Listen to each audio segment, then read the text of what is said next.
Vieš, ako si jednoducho spočítať maximálnu výšku úveru? 90% ľudí to robí totiž nesprávne. Všetci poznajú tzv.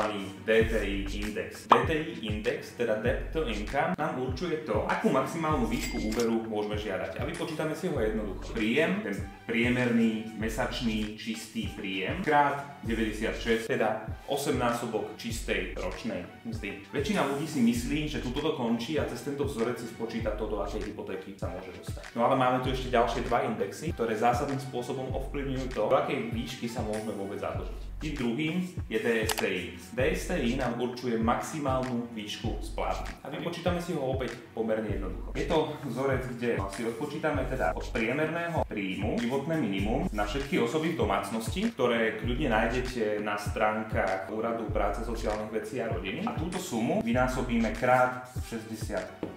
Cez to si vieme spočítať, akú maximálnu splátku môžeme ako domácnosť mať. Ak máte nejaké úvery už dnes, a ten výpočet je jemne komplikovanejší, ale vôbec sa toho nebojte. Čo je ešte tretia vec, ktorú banka musí zohľadniť pri poskytnutí úveru, je tzv. Stres test. A stres test prakticky počíta to, že ak by úver, ktorý vám banka chce poskytnúť, mal o 2% vyššiu sadzbu, či by stále splátka padala do tohto DSTI indexu. Neboj sa. Mám pre teba pripravenú kalkulačku, ktorá to spočíta celé za teba, takže nebudeš potrebovať žiadnu trojčlenku. Stačí, aby si mi do komentára napísal kalkulačka a ja ti ju veľmi rád ukážem.